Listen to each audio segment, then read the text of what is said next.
Hello there, Real Robin here, and today I'm going to be talking about the films of the Shaw Brothers. I have been watching quite a few of these movies since Netflix added a whole bunch of them, and I have absolutely fallen in love with these. I haven't seen them before. This is the first time I've been watching them. I've watched about 10 of them so far, and I just wanted to talk a bit about them.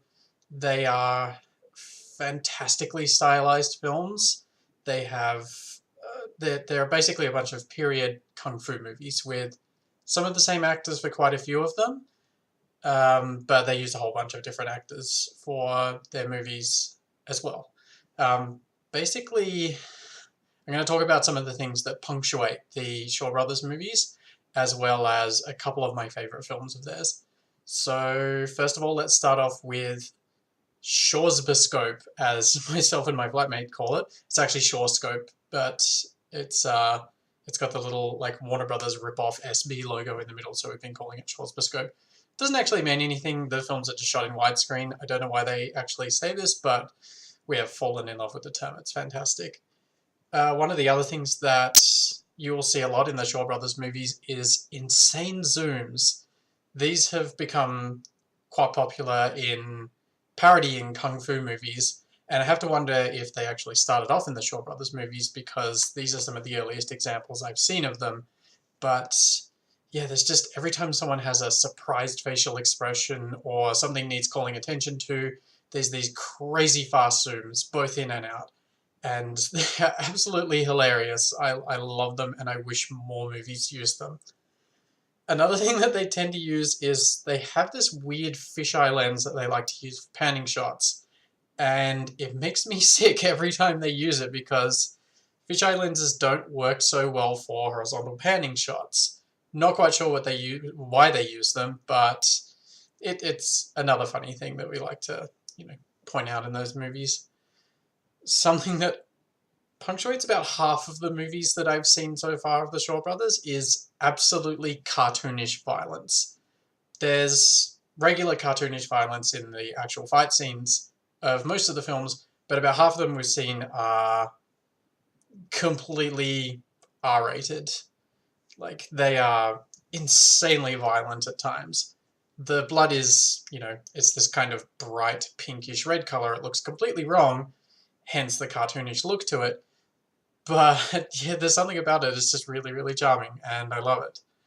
Something else that you'll find in a lot of the Shaw Brothers movies, especially if it's starring some of the core group of actors that they tend to use, known as the Venom Five. It's these five actors that started one film originally, and they kind of went on to do more Shaw Brothers movies in different combinations of actors.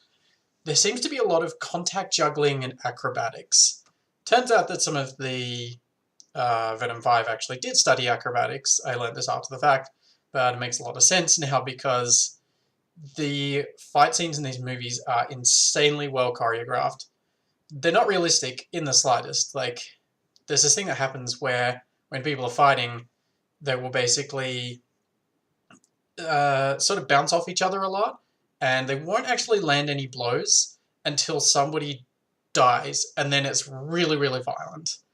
It's really funny, yeah. They kind of jump around a lot and they dance around, and there's this one guy who uses rings as a weapon, and he's really, really good at juggling them and contact juggling, and it's really impressive. It's amazing.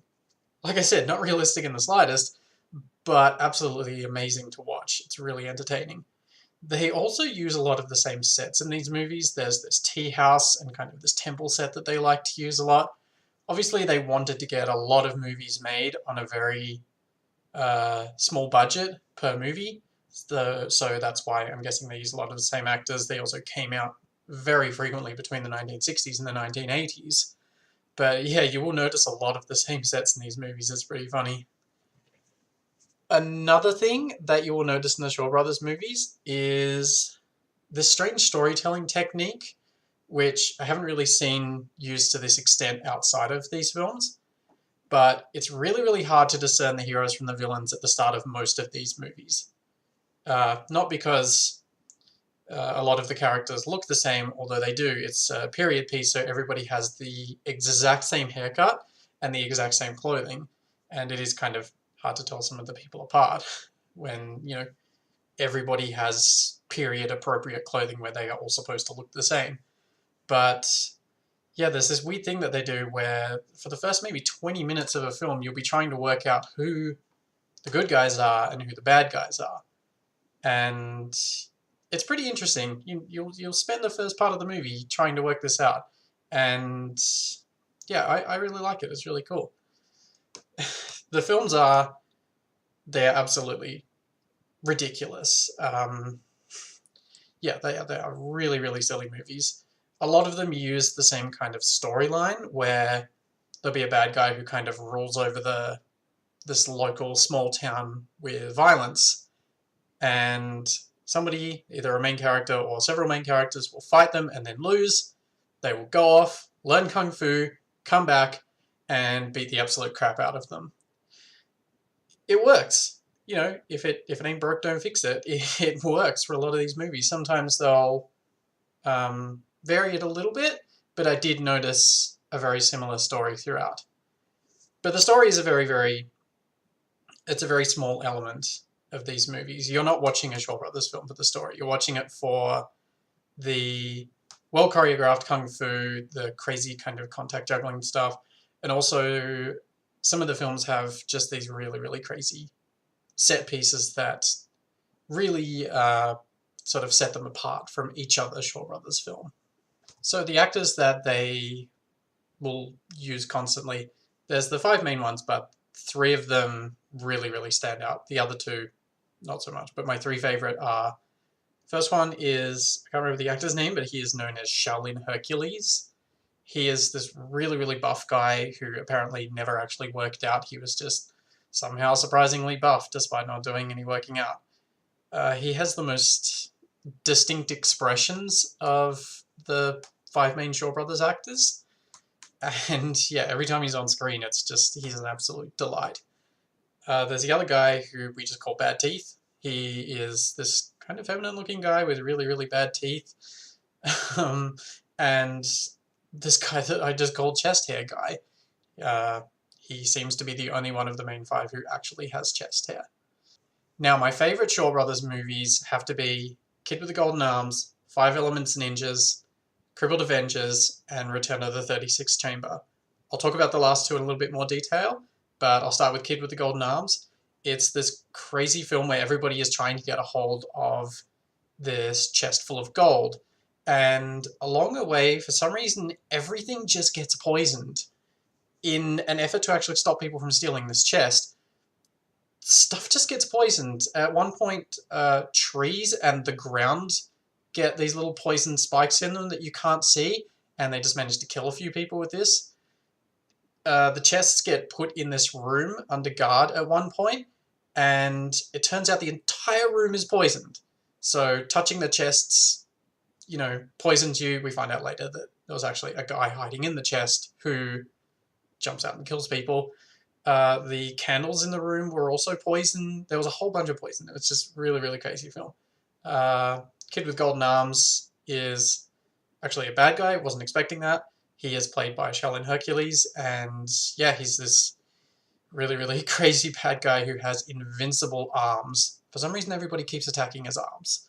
But yeah, it's a really great film. Five Elements Ninjas. It's a little bit of a departure from the stories of the other films, where there's these distinct set pieces in the film involving these five elemental areas that are guarded by different warriors, using these different elements. So there's the sun, water, trees, and a few others.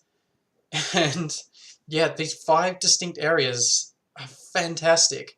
The good guys go there at the sort of start of the film, and they all just get, murdered. They all get killed.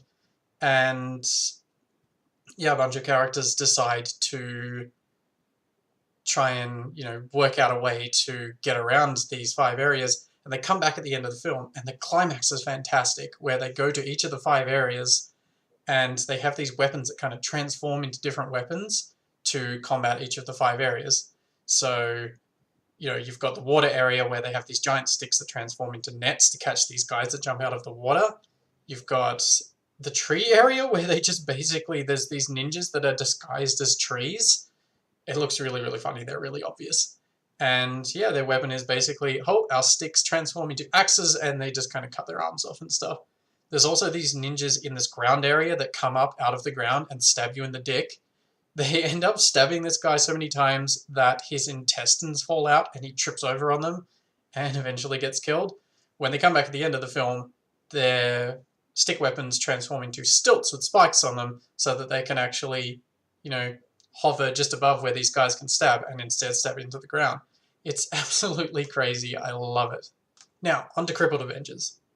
Crippled Avengers is one of my absolute favorites of the Shaw Brothers films. It's actually the one that I am currently working on artwork for because I love it that much.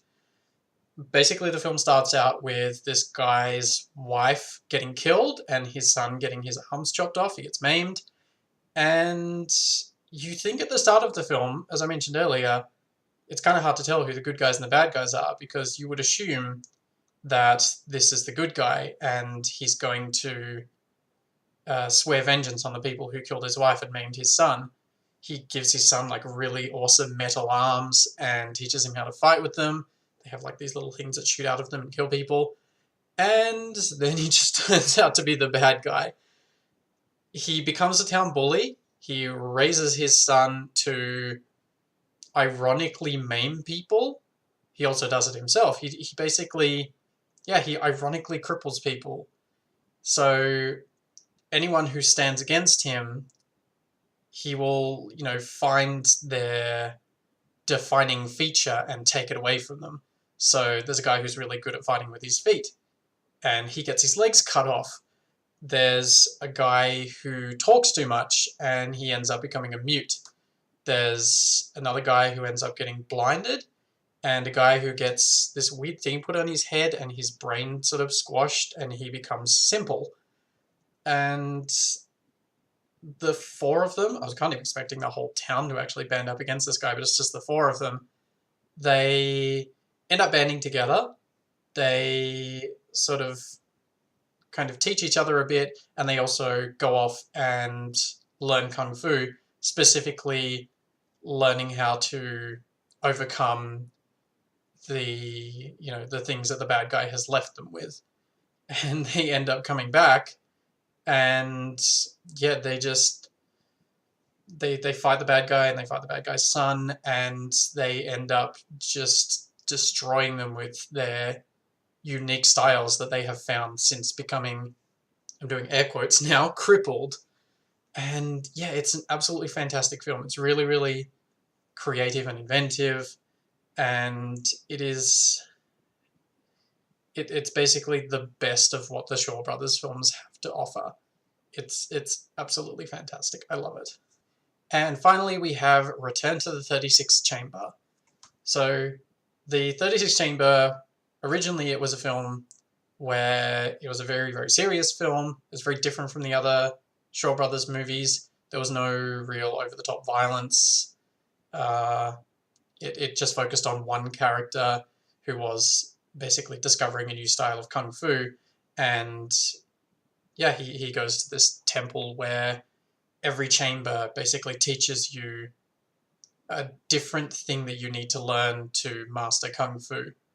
And at the end of the film, he ends up, there's 35 chambers at first, and he ends up starting a 36th chamber, which is to take in new recruits before they actually start the other chambers, because he wants more people to learn Kung Fu rather than have it closed off the way they had it closed off to him at first.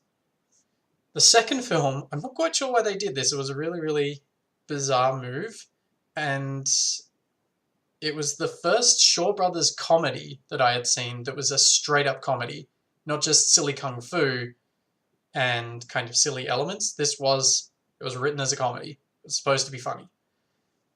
It's really, really, it's unique in terms of the other Shaw Brothers films I've seen. I'm not sure how many other comedies they did, but if they didn't do any other ones, they should have, because they are really good at it. The storyline basically starts with these people who dye cloth working in just sort of very, very poor working conditions, and their boss who is overseeing them is kind of screwing them over. So they go out and they find somebody who is good at being an imposter, as you know, he pretends to be a monk, to come in and try and scare the boss into not being such a dick, basically. Now, here's the weird thing. It's the same actor from the first film, playing a different character. He's basically playing someone pretending to be the kind of character who was in the first film. And he does such a good job at comedy.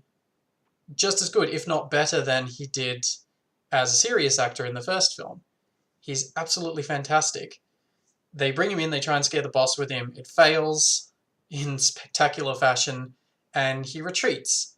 He basically ends up sneaking into the temple from the first film. A different actor plays the monk who discovers the 36th chamber from the first film, and he basically tries to cheat his way through the different chambers and the tests. So what they do is the main monk from the first film ends up getting him to build new scaffolding for the chamber, and it takes quite a long time. I think it takes a year or more for him to build the scaffolding. But it's one of those situations where he's doing one thing, but he's learning to do another thing. So while he's building the scaffolding, he's actually watching the other students and copying what they're doing. So he learns to, he learns Kung Fu for real through watching the students and while he's building the scaffolding, much to the original monk's surprise. And this leads to an absolutely fantastic climax where, in Shaw Brothers fashion, he returns to the kind of dye place where the workers are getting mistreated, and he fights the boss properly this time. And yeah, they run out into this, they find like a building that's under construction to fight around, and it's covered in scaffolding, and this guy is just in his element. He knows how to use scaffolding to fight. There's also this thing, it's happened in a couple of Shaw Brothers movies, but this one has probably the best use of the folding chair weapon.